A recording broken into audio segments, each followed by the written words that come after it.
Om Namo Bhagavate Vasudevaya. We will continue the summarization of the first canto of Srimad Bhagavatam. Here we cover chapters 12 through 15, and I have titled this The End of an Era because all the major characters of the story of Mahabharata left the stage to the new generation. So last time we read that after performing the Rajasuya sacrifice, Krishna left and returned back to Dwaraka. A few months later, Uttara, Abhimanyu's wife, gave birth to a boy. This is the boy that Krishna had saved inside Uttara's womb from Ashwatthama's nuclear weapon. King Yudhishthira, the child's grandfather, became overjoyed and celebrated the happy occasion in a grand manner. He ordered his astrologers to compute the boy's birth chart and tell his fortunes. The astrologers computed the locations of the planets and their alignments at the time of birth and concluded that the boy would be a brilliant king. They predicted that in following the way of truth, in following dharma and obeying his elders, he would be the equal of Sri Ramachandra. In war, he would exceed Arjuna, his grandfather. He would be a true devotee of Krishna and increase the name and fame of the Pandava race. Because they knew that Krishna had saved him in the womb, the child was named Vishnurata, the one who was saved by Vishnu. And the entire kingdom celebrated this occasion with a grand festival. This boy continued searching for that thumb-sized being that he had seen inside his mother's womb throughout his life, and hence he came to be known as Parikshit. A few days later, Vidura, the old minister of Dhritarashtra, who had left Hastinapur before the Kurukshetra war on a pilgrimage tour, learning that Yudhishthira had become king and the war had caused great destruction, returned back to Hastinapur. Yudhishthira was exceedingly happy at seeing Vidura return, and he personally went and accompanied Vidura all the way into the palace. Then he washed his feet, offered him a seat, and took his blessings, and all the other Pandavas also did the same. After relaxing for a while, Vidura exchanged pleasantries with the Pandavas and their mother Kunti. He spoke about his travels and the sages he met and so on. And then finally he spoke to his brother Dhritarashtra and his wife Gandhari. After everyone had returned to their apartments, Vidura slowly approached Dhritarashtra in his apartment, in his part of the palace, at the dead of night. And he offered him advice. He said, "Respected brother, why do you linger on in this palace? Your time in this place has long gone. You are surviving on the alms obtained from people who were the reason for the death of your 100 sons. Yudhishthira is just, and he genuinely loves you. but Bhima has always taunted you when presented with an opportunity. Do not forget that Bhima killed your son Duryodhana. How can you, a true warrior, accept the hospitality of those who inflicted defeat upon your armies? It is time for you to leave this wretched existence. Turn your mind towards the Supreme One, Shri Krishna. He is your only savior. Leave the palace tonight, for Yudhishthira will never give you permission to live under his watch. Go to the forest and begin the process of devotion towards him that leads to salvation. Following Vidura's advice, Dhritarashtra and his wife Gandhari left the palace and along with Vidura walked away in the dead of night. So Vidura had great concern for his older brother, and that's why he had returned to Hastinapur. That was his main purpose. Dhritarashtra all his life pandered to his ego and specifically to the ego of his son Duryodhana, who had acted in an unjustful manner and tried to usurp the kingdom, and he was singly responsible for bringing on that great war in which millions of lives were lost. 18 Akshahuhini armies were extinguished in 18 days, each Akshahuhini containing close to 1 million men.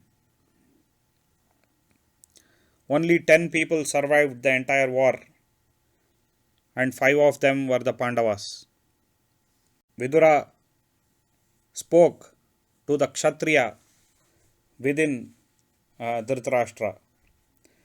A Kshatriya should never take any help from anyone. A Kshatriya always offers protection. He gives alms, but he never takes them. That is not his dharma. And Vidura reminded Dhritarashtra about that. And then he gave him the best piece of advice. He said, Krishna is your only savior, so devote your mind to him and he will pave the path for your salvation. He said specifically about Krishna because he knew that by supporting Duryodhana's activities, Dhritarashtra had sinned, and the only way he could actually attain salvation is by performing a penance to atone for those sins. And the best atonement is to be devoted to Krishna. Vidura himself had turned into a devotee of Krishna, and we will touch on that aspect in the 3rd canto. So now Vidura passed on his experience to his brother and actually acted like a spiritual master for his brother. Dhritarashtra took Vidura's advice very seriously, and in that dead of night, Dhritarashtra along with Gandhari and Vidura left the palace quietly because they did not want to disturb anyone else, and they knew that if they tried to take permission, Yudhishthira definitely would not allow them to go because he loved and respected them. This was the best piece of advice that one could give his brother. So just by association with a devotee of Krishna, Dhritarashtra was set on the right path after spending an entire lifetime doing wrong activities. He finally turned to the right path. That is the power of true association with a genuinely devoted person. Vidura transformed Dhritarashtra's life by giving that simple piece of advice. That is the main point to be noted from this incident. Next morning, Yudhishthira searched the palaces for his uncle Vidura and his aged parents, but could not find them anywhere. He then walked to Sanjaya, the former king's charioteer. And Sanjaya was the best friend of Dhritarashtra because they had shared a lot of things together, including Sanjaya had this divine vision of the Kurukshetra war and had said all of the things that he had seen in the war. He narrated that to Dhritarashtra. Yudhishthira now asked Sanjaya about whether he knew where Dhritarashtra and Gandhari had gone to. But Sanjaya did not know anything. Hearing that the old king, his friend, was no longer in the palace, Sanjaya lamented and recollected the happy moments he spent conversing with the king while showing Dhritarashtra around his kingdom on his chariot. At this time, Narada entered the palace. So Narada always appears on the scene when a person is genuinely concerned about others due to selfless devotion. And Narada is a guide of such people. And at this time it was apt that Narada showed up at Yudhishthira's door. Yudhishthira respectfully washed Narada's feet, brought him in and made him sit. Now Narada spoke in consoling words. Narada said, "O king, do not grieve for your old parents and uncle. They have, on Vidura's advice, left for the forest in search of the Eternal One, Sri Krishna. Dhritarashtra indeed is fortunate to have had a brother like Vidura, who is the incarnation of Dharmaraja himself." Dharmaraja is Yamaraja, the god of death, the one who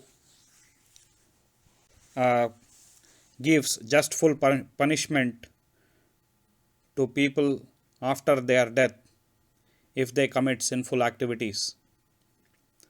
And Vidura was an incarnation of Dharmaraja. Narada now reveals that he came down to earth to act out a curse he received in a former age.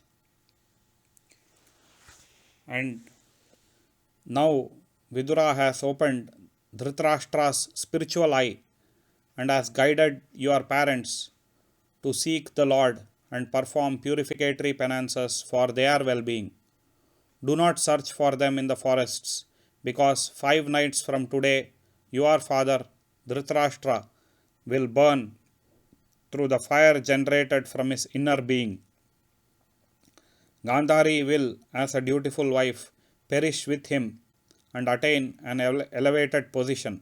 Hence, return to your duties as a king and take good care of the earth that is under your just control. So Narada predicted that Dhritarashtra will perform sincere penance. He will meditate on Krishna, and eventually that fire of meditation will spread from his heart and set his being on fire. And Gandhari also will perish in that fire, because Gandhari acted as a true disciple to her husband. When the husband is the all-knower, the wife becomes his true disciple, and both the master and disciple attain salvation if they are set on the right path. So Gandhari did not have to do anything to achieve salvation. All she had to do was serve Dhritarashtra properly throughout his life, and that is what she did, and she too achieved salvation. Consoled by Narada's words, Yudhishthira returned to his duties. In a few days, as Narada had predicted, Dhritarashtra, meditating on Sri Krishna, raised his soul towards the temple, the middle of the forehead. The escaping soul spread a fire through his body and merged into the infinite. Gandhari followed suit. Vidura too, in due course, left his body and returned to his godly duties as Dharmaraja. A few months passed, and one day Arjuna approached Yudhishthira and asked him permission to go and visit his beloved cousin and friend Sri Krishna. Arjuna was really close to Sri Krishna and considered him his friend, and he just wanted to spend some good times with Sri Krishna. So Yudhishthira happily granted him permission and resumed his duties. 7 months passed, and Yudhishthira, who had not heard any news from Arjuna, worried about him and the possible happenings in Dwaraka. He had noticed a change in the environmental conditions and heavenly portents indicative of some sad tidings. He was discussing these aspects with Bhima when Arjuna came in and saluted the king. Yudhishthira was shocked seeing Arjuna's form. It took him a few moments to recognize his brother, for Arjuna seemed to have aged within the short span of 7 months. Seeing him in distress, Yudhishthira asked him, "My dear brother, how are our relatives in Dwaraka? How are you? Why do you look so desolate and distressed? Did you commit some unjust criminal act? Did you offend a Brahmana, who is always to be treated with respect? Why has your form changed? I hope our beloved Krishna is fine in Dwaraka. Do inform me about the well-being of the denizens of Dwaraka." Arjuna actually could not answer. He had tears in his eyes, and he trembled and slowly responded, "Brother, the one who was our friend, our guide, our whole and soul, the only refuge of the needy and the downtrodden, the one with the lotus eyes and a charming smile, the one whom we cannot live without, has left this earth. Balarama has left this earth too. As per our mother Gandhari's curse, the Yadavas fought amongst themselves and died. On hearing that Krishna has left earth, our old uncle Vasudeva entrusted the protection of the old, the infirm, the women, and their children to me, and, sitting in meditation, sacrificed his body. I was bringing them to Hastinapur when Abhiras attacked and looted the little wealth we carried. Abhiras are common dacoits.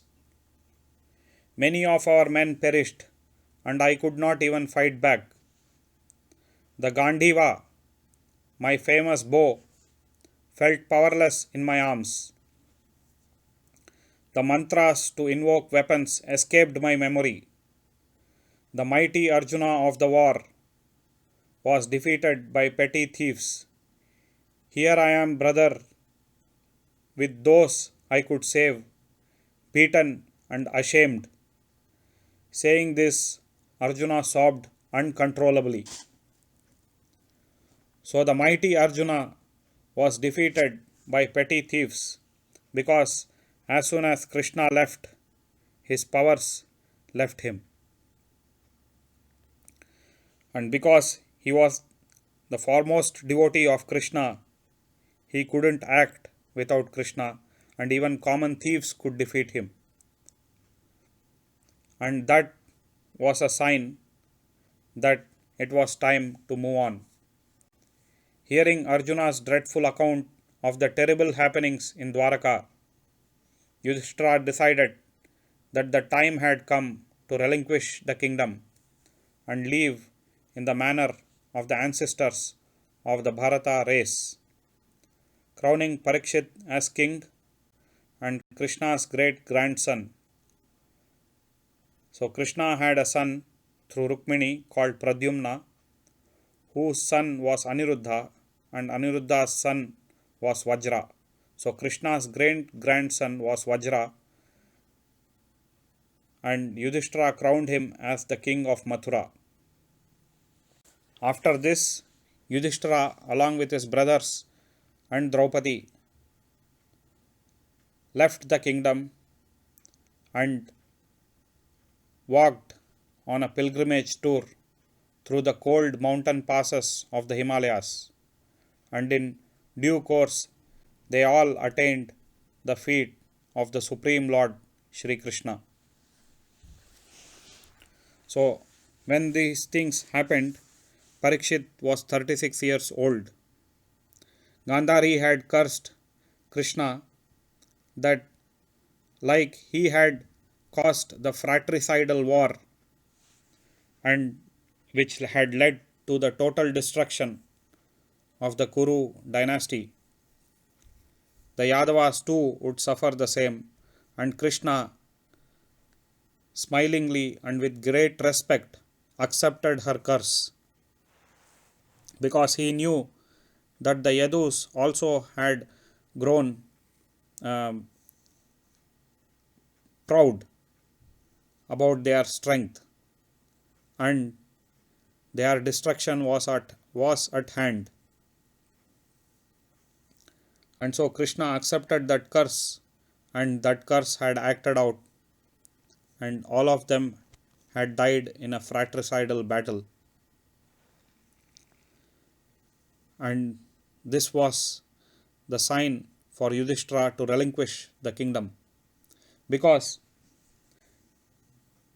everyone is destined to die, but everyone can choose when he should retire from his material activities to focus on God, to focus on Sri Krishna. Everyone is supposed to do that. Only then this human form of life is useful. If one does not inquire on who is Krishna, why is he God, and how one is related to him, and strive to achieve devotion to Shri Krishna, this human form of life is completely wasted. In fact, searching for God is the only purpose of this life, and if that main duty is left unfulfilled, then the human life is completely wasted. And Yudhishthira knew this, and therefore he knew that the time had come for him to go in search of Krishna, and that's why he relinquished the kingdom. He crowned Parikshit as king and left everything. He was the king, but he didn't care. He just left with a single piece of cloth. That was his greatness, and by doing that, he set an example to all of us. So, with that, I would end this session.